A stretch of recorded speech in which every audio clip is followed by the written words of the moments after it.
What's up? What's up? What's up, everyone? Welcome to the Say What I Mean podcast. What I mean, Shaw. And today is the Week Begin show. Now, I do a Week Begin show and a weekend show. A weekend show is just wrapping up the week worth of news, what I found was important, why I thought was important. Now, the Week Begin show, which is this one you're listening to right now, is just what to look for in the upcoming week, why I think it's important, why I think you should look out for it. So that's what we're doing today. Now, on today's show, we're going to talk about a few different subjects. There is a push to reopen an investigation of Amber Guyer's partner because he killed an unarmed black person about 12 years ago, and another unarmed black person get killed by the police in the Dallas-Fort Worth area. It seemed like it's a theme going on there. And of course, we can't go a week, a day, an hour, a minute, a second without talking about the Trump administration fuckery. So we're going to have a brief update on that. And also, this coming week, there is another Democratic primary debate. So I want to discuss that, tell y'all what to look for, what I think the trends going on in the races, and what some of the questions that should be asked that but probably won't be asked. So we're going to get into that. Now, before we get into the show today, I just want to remind y'all, if you're listening on YouTube, subscribe, like the video, share, because we definitely want to grow the channel, because I think this channel have a unique perspective that you don't hear in the progressive left all the time, and you definitely don't hear in the mainstream media. So definitely do that. We have a Facebook group. It's the Always for Black, and the all is with 2 L's, Always for Black Facebook group. And also follow me on Twitter. Now, I'm just getting into Twitter, so I've been stubborn with Twitter. I never really liked the characters because I don't like to limit what I say and how to, in 140 characters or whatever it is. But I got to do it, so I'm on Twitter now. So definitely follow me on Twitter. Is Say What I Mean Cast on Twitter. Now, let's get straight into it. Unfortunately, the first story that I have to report is another black person getting killed by the police. And black woman was shot and killed inside her own home early Saturday morning. Now, the way this went down is a neighbor called a non-emergency Fort Worth police number and requested a welfare check on his neighbor. This happened around 2 a.m. He stated that he could see 2 doors open, the lights was on. So he was just concerned about the neighbor, and he just wanted a basic routine welfare check. Now, there is body cam footage out of the incident and what happened. And first thing you see when the cop come up, I don't know why he was creeping up like that. With a routine welfare check, I don't know why he just didn't beat on the door, ring the doorbell, whatever, but he was going all through the yard with his flashlight, creeping. And then we can't see what happens to the victim on the body cam. The only thing we see and we hear the officer say, "Put your hands up," and then a shot just a moment later. Now, my problem with this is the police officer never announced himself as a police officer. He never said police. He just said, "Put your hands up," and then right after that, he shot. Now, what I think the police department in the area is going to do, they said that there was like 2 weapons hanging up. And on the body cam footage, they point out there was 2 weapons, but those wasn't on the woman. They was hanging up. And again, I don't know why he was creeping like that to begin with. Now, don't get me wrong. I think that police need to protect themselves. Even a routine call can be dangerous because you never know in any type of situations. However, you got to have better judgment than that. You got to announce yourself at a minimum, at the bare minimum. So this just happened on Saturday. There's going to be more details to come out, but this is just a continuing theme that's going on. Just people are sick of it right now, especially coming off of the Amber Geier case. And even though Amber Geier was convicted, a lot of people felt like justice wasn't fully served. She got a 10-year sentence, was convicted of murder, but she could possibly get out earlier than that. And also, I think what really left a bad taste in people's mouth is that both Jean's brother and the judge actually hugged Amber Geier and forgave her, and that just wasn't what most people wanted to see at the time. It just wasn't, and I wish that his brother and the judge, especially the judge, you can't really dictate to a family what and what not to do, but especially a judge. I think that was inappropriate on the judge's part, and I'll be interested and curious to see if she ever did that with any other case, or was it just unique to Amber Geier because she was a police officer. So you got to put these things in context, especially in the Dallas-Fort Worth area. I don't want to just make it seem like it's just Dallas, Fort Worth, Texas area, because there's police misconduct and police brutality going on all throughout the country. Now, you have in Chicago, in New York, they done paid hundreds of millions of dollars out over the decades in police brutality and police misconduct. So it's just not the Dallas area, but lately it does seem like a theme is going on in that particular area. Now, just last year, and it happened in August of 2018 in DeSoto, Texas, which is nearby Dallas. Thankfully, nobody was killed, but it was just another case of police brutality and them not doing the right thing. A mother called the police again. This time it wasn't a welfare check, but she wanted to de-escalate a situation between two of her oldest sons. And it seemed like she was concerned that maybe it was going to get physical, so she called the police. And I'm going to talk about that too, because we have to be careful when and when not to call the police now, especially in this time, especially if you're black. But let me progress with the story. So she called the police. By the time the police got there, the situation was already de-escalated. But the reports was that the police came, again, already with their weapons out. And they slammed the mother. The mother had a shoulder injury. One of the oldest sons got tasered, arrested really for no reason. And they just haven't been de-escalating the situation and not using the proper amount of force. And just thankfully, nobody was killed in that situation, but it just goes to show you that you have to be careful. There's was stories about people calling the police just to teach like their kid a lesson, and the kid ended up getting killed. So it's unfortunate right now that we live at a time where you have to think about whether or not you want to call the police. And it shouldn't be like that, because I'm not one of those people that think police shouldn't exist. I just want a better relationship, and I want to be treated fairly. Now, and this goes into a bigger problem with the police overall, because there was stories. There was a story that just was reported that the LAPD is recruiting ads on Breitbart. Now, if you're familiar with Breitbart, it's a far right site. Far right. You don't want those type of people being police officers. You truly don't. You truly don't. And it's unfortunate that ads like that is going on in places like Breitbart. There was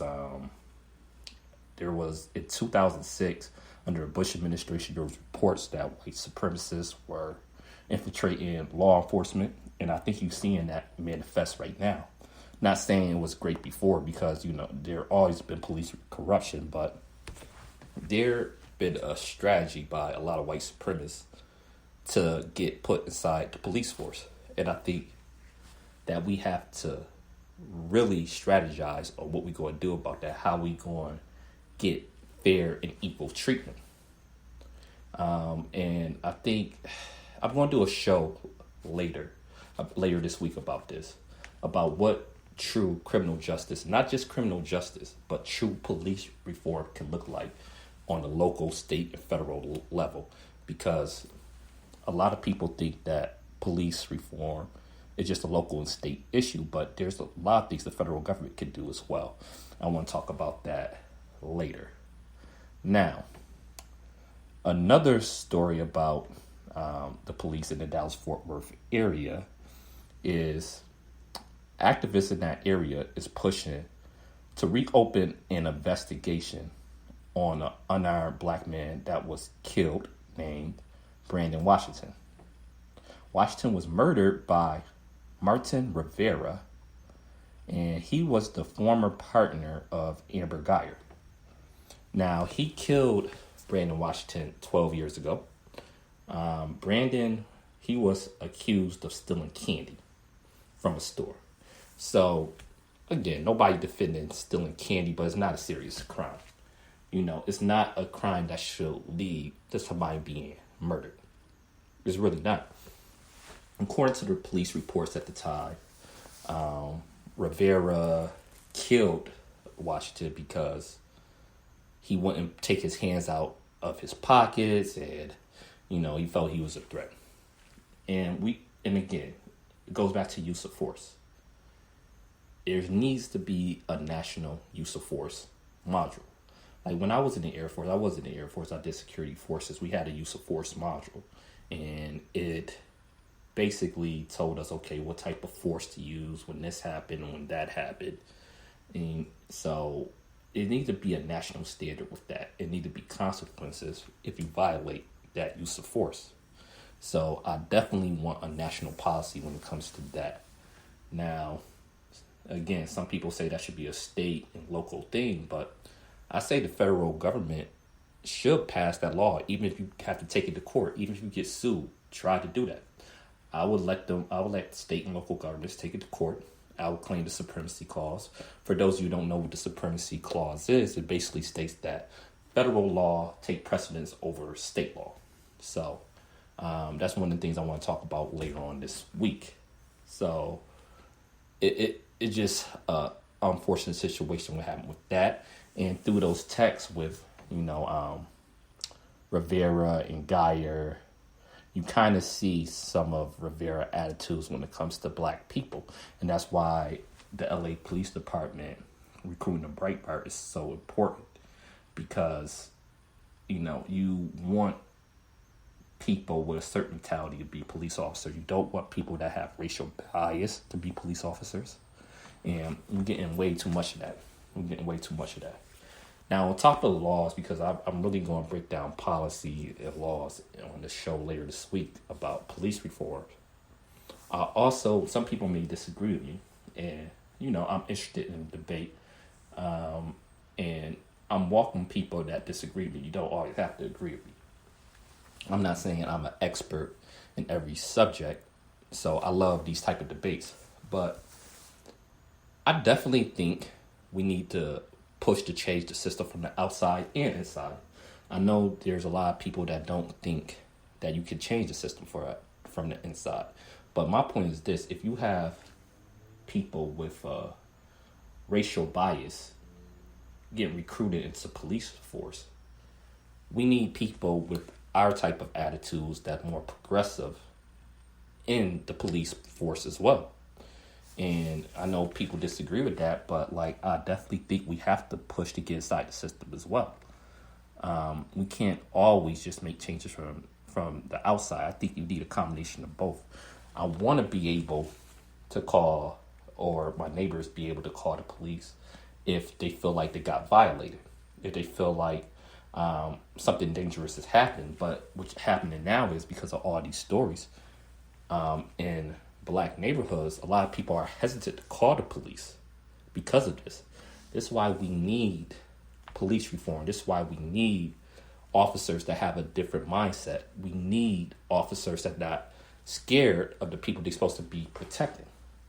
So I definitely want more people with progressive mindsets to go inside the police force, even though I know right now that's a difficult push, but that's one of the things that I think we have to strategize going forward with.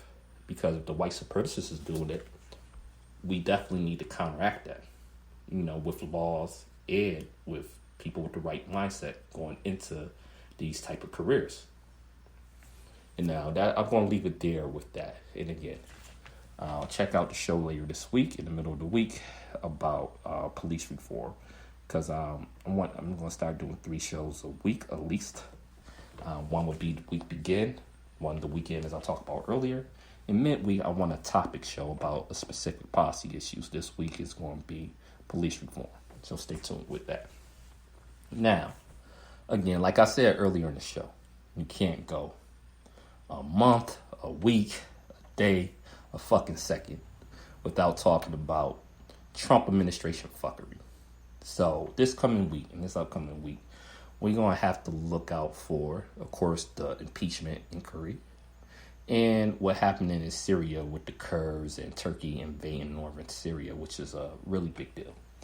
Now, with impeachment, there's so many shows talking about it. Mainstream media is talking about it. For me, I'm not going to report every little detail of the impeachment inquiry.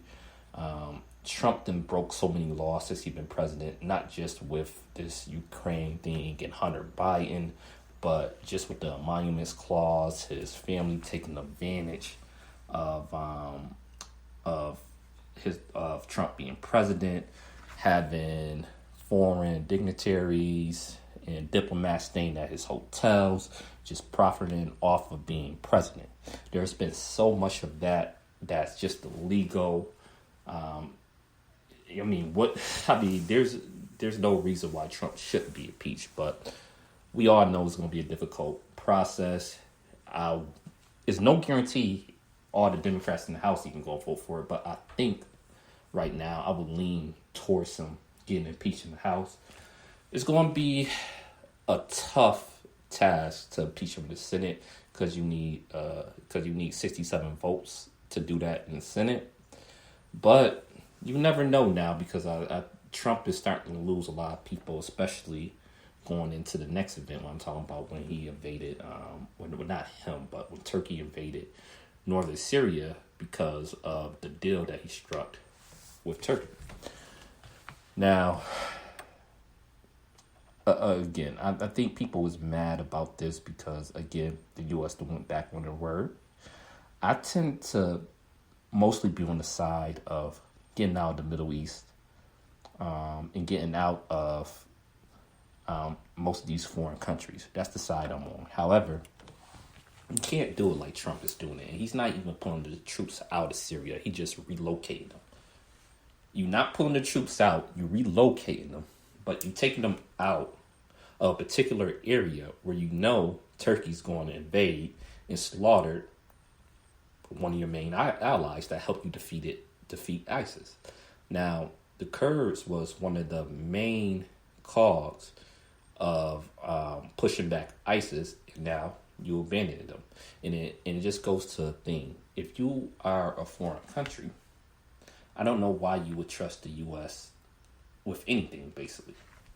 It goes all the way back even before Trump, when we struck a deal with Libya and Gaddafi, and then a few years later, we didn't invade Libya, but we helped with the bombing, and we supported the rebels and ousted Gaddafi. Just when we made a deal with them. Why would you trust the U.S. at his word? That's one example. Then you have the Iran deal, which Trump recklessly pulled out of when the situation, at least the nuclear situation, was under control. You made the situation with Iran a lot worse. And that was one of the main reasons that, even though I was disappointed with some of Obama's first term, I was all in on him on 2012 because it seemed like he didn't really want to start a war with Iran. I was right about that. He struck up the nuclear deal. And at the time, the Republican parties were all for war with Iran. And most of the Republicans and a lot of mainstream media just went along with it, with pulling out the Iran nuclear deal, which was just reckless and one of the worst policy decisions I can remember in recent years. It's just a terrible decision. You escalated drama unnecessarily, but this is Trump. He doesn't think about stuff. I think he just wanted to get rid of the deal because it was a deal made by the Obama administration. And just simple as that. He doesn't really think about it. I just saw today that about 11,000 Kurds already been killed. So we got to keep a lookout for this situation because hopefully it doesn't turn into a genocide, which, if you know anything about Turkey, have happened before. So we don't want that situation to happen. Trump is just reckless in the way he makes these decisions, no forethought on it. So it's just an unfortunate situation, and it's interesting to see that Republicans are starting to break with him on that. And I want to watch that in this coming week and weeks to see, since they breaking with him on Syria, how would that affect impeachment? And will more Republicans be open to impeachment? But you never know the Republicans. I would predict probably not. But that is something that I do want to watch. And even if Trump is impeached, Pence is a little bit more stable. But Mike Pence is a piece of shit too. He have a horrible record. So it's not like we say, we got to get this administration out of office. And that's why the Democratic primary, leading into the next subject, is so important. The Democratic primary is very important because you need to have the right Democrat run against Trump. I got major concerns about Biden because even though what Trump did, I believe, was illegal with Ukraine and Hunter Biden, I do think there's a little bit of corruption there. And once the general election happens, I don't know how Biden's going to deal with that. So I don't really want Biden. I will support, I'm going to support whoever the Democratic nominee is just because I think the courts is so important and we're getting killed in the courts right now. We have right-wing extremists getting confirmed at the federal judge level, which is super, super important if you care about policy because a lot of these policies are going to get challenged in the court and it depends on who the judge is. So I'm going to vote for the Democratic nominee regardless, but right now is an important time in the primary that we get the right nominee. Now, it's going to be a debate this week, October 15th, on CNN. Now, I don't love the way CNN does debate. It's more of, Tulsi Gabbard would say, reality TV, which I agree with her, but I disagree with her strategy threatening to boycott the debate. If she actually do boycott the debate, I think it's a terrible decision.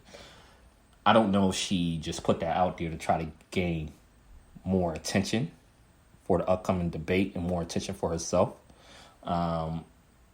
I think her non-interventionist views are needed on the stage. However, I think she'd have made several poor decisions in her campaign. And it seemed like she made a strategic decision to tack to the right, which is unfortunate, which is very unfortunate. She been kind of a Joe Biden stan, defending him at every turn. I don't know, she's angling for a cabinet position, which I can't imagine she would get in a Biden administration, considering the fact that the establishment Democrats and the media hate her. Her walking Modi with open arms right after he did the crackdown is concerning. She just made several poor decisions. She's not in support of impeachment. She already got a primary challenge in Hawaii, which I can see her losing.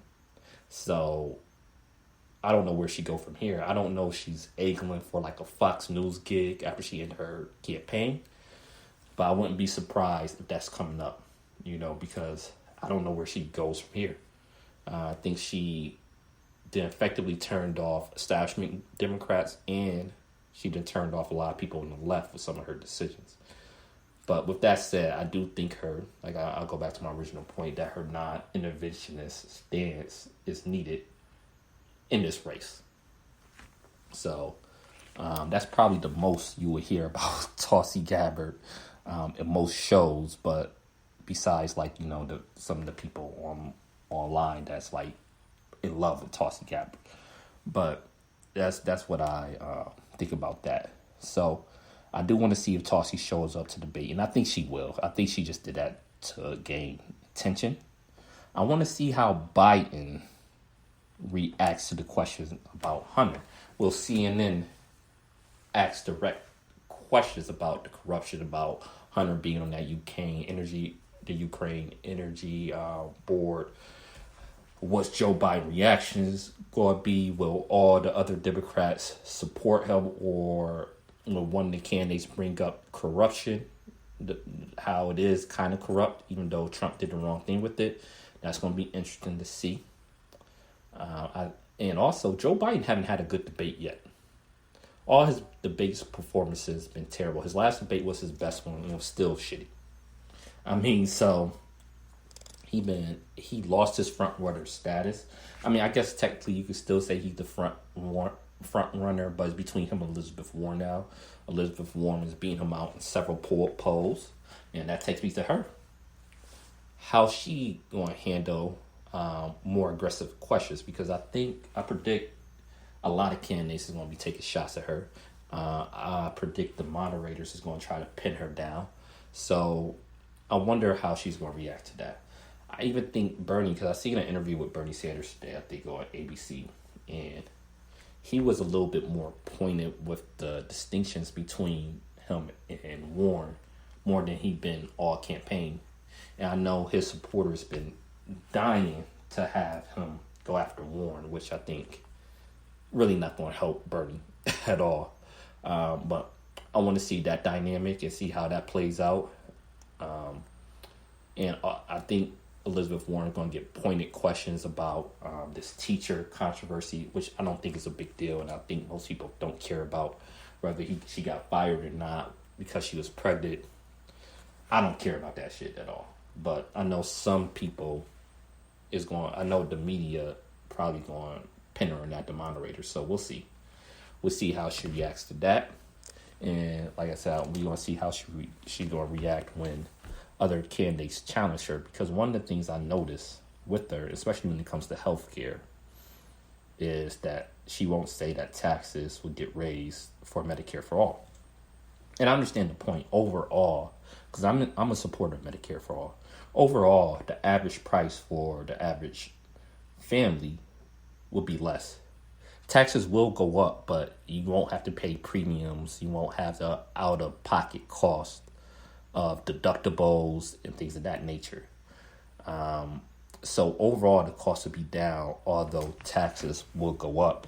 But I understand why Elizabeth Warren will say that no, that won't even answer that question. But I think she's going to get pressed a little bit harder on that. And my advice would be this. I think she's using the wrong strategy. When she get asked about whether taxes will go up, I would say, if I was her advisors, I would say, actually, taxes is going to go down for Medicare for all.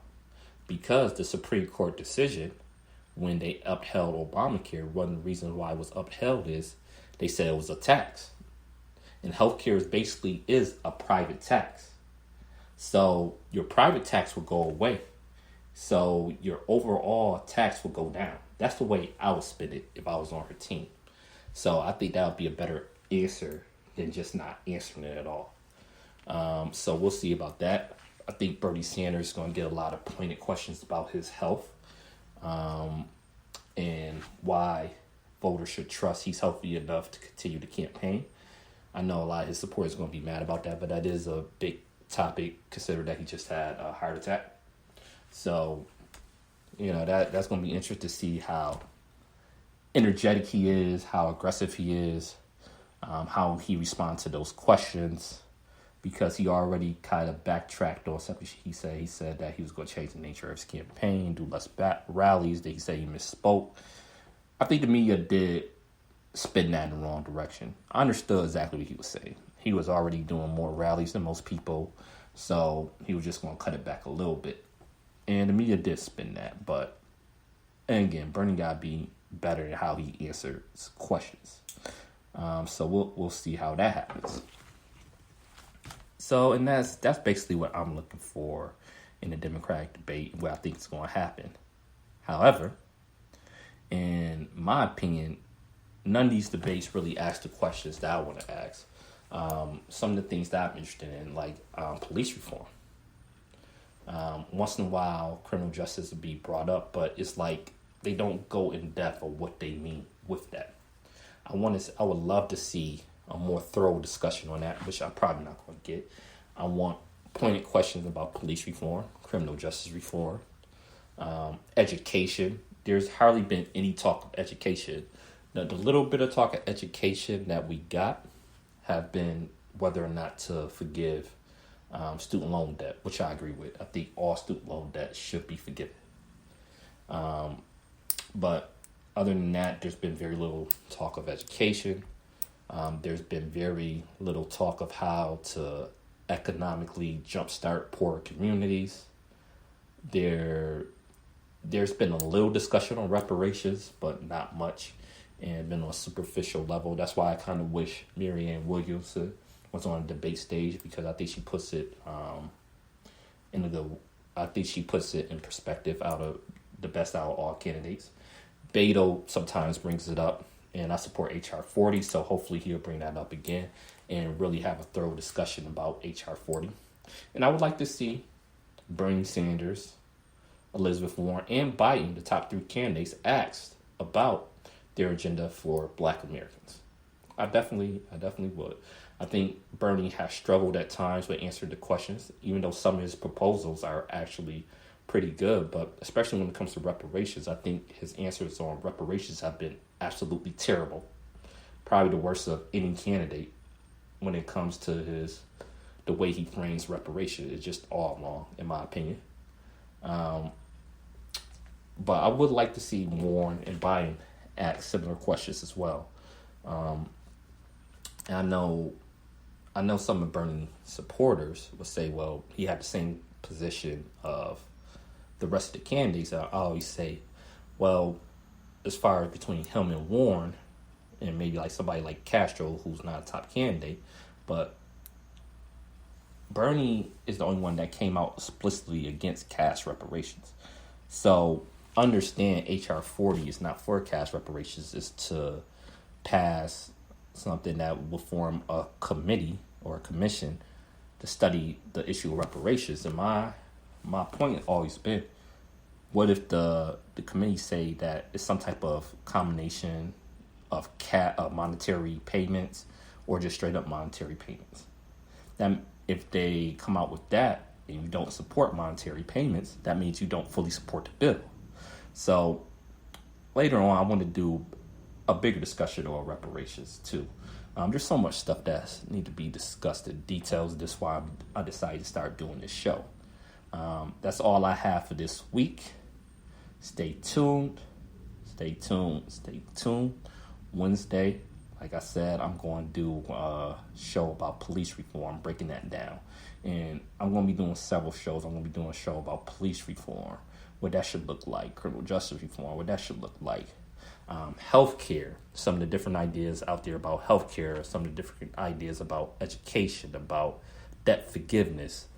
There's a lot of topics that are not thoroughly being discussed during this primary race, and never discussed on the media. Seeing one last thing, CNN did a town hall about LGBTQ issues. I know they did a town hall about climate change, I believe, last month. I hope they continue to do these town halls, because I actually like them better than debates. It's more topic driven, more direct questions. I would love to see one again about police reform, about criminal justice reform, about Black issues in general, reparations. Love to see one on foreign policy, on just a number of different issues. So hopefully they keep this up, and because it's interesting to see their answers. So again, stay tuned Wednesday, and also on Friday, because on Friday the weekend show as well. And I'm going to start doing something called a Flash in Black. A Flash in Black is we're going to discuss a historical event in Black history, just thoroughly break it down. It could be political, it could be a book, it could be it could be a movie, it could be a sitcom, just music reviews. So those are Flash and Blacks, and I think I want to start it off. I'm going to do a series about the presidents and from Washington all the way to Trump and their policies in regards to Black people and also Congress at the time and which was going on at that time period. So that's going to be a little project I'm going to be doing. So thanks once again. Subscribe, like, share the video. Follow me on Twitter. Once again, it's Say What I Mean Cast on Twitter. Always for Black Facebook group. Thank you for tuning in. I definitely appreciate it. Peace.